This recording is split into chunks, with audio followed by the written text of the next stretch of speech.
in the main event, we had Daniel Bryan versus AJ Styles. So I kind of figured something was off. Something was going to happen.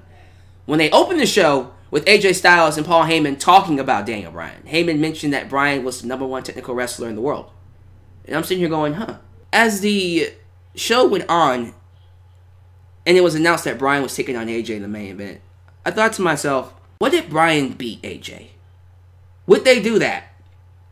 Honestly, I thought that Raw would invade SmackDown and then we'll go to the Survivor Series, making it a triple threat, Bryan, AJ versus Lesnar. Which is what I thought was going to happen. That's not what happened. What happened was the one thing I did not see coming. Daniel Bryan, during the match, low blows AJ Styles. He pulls a Nakamura. He pulls a Nakamura on AJ, low blows him, and hits him with the knee to pin him 1, 2, 3. So, apparently Daniel Bryan is not only WWE Champion now, he's also a heel.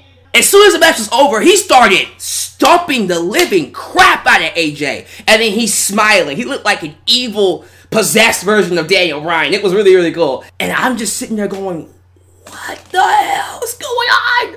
Even now, I'm having a hard time believing that the main event of Survivor Series is going to be Daniel Bryan versus Brock Lesnar. Maybe in the grand scheme of things, although what Nia did was stupid, her screw up opened the doors for not one, but 2 dream matches to happen in Survivor Series. She put WWE in a corner. She made them say, okay, we lost our main event. We need something. Charlotte versus Ronda, Bryan versus Lesnar. I get that fans are still iffy about Bryan being a heel. Personally, this was the right decision to make. I'll even admit, Bryan's momentum as a babyface was starting to get worse. It was starting to fall. His reactions weren't as strong. Even tonight, when his music hit, people didn't really pop. So, it was interesting when they decided to turn him heel. Because, when you really think about it, with the way they told the story of Bryan being gone for 3 years, having to fight back from a concussion, and then gets an opportunity at the WWE Championship and fails clean. The second time around, it kind of would make sense for him to cheat. So, storyline-wise, they didn't really do anything wrong.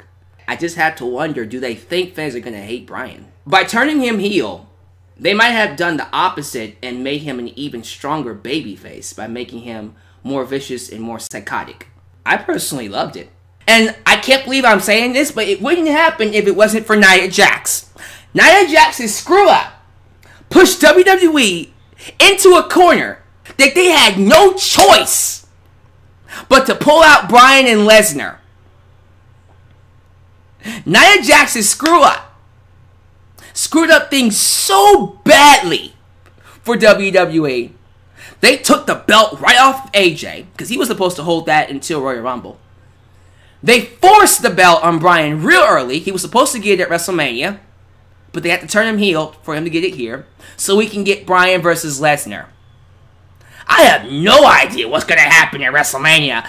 Everything just went out the window. I have no idea what they're doing with Bryan going forward.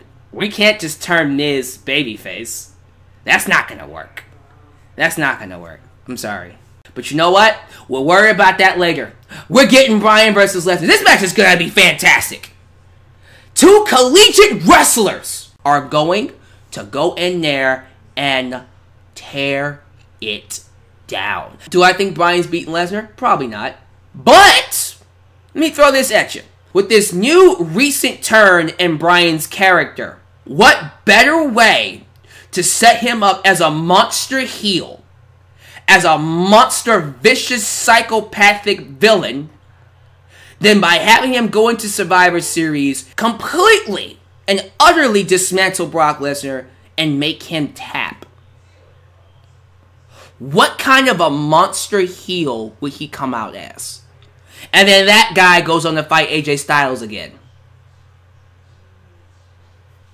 I'm just saying.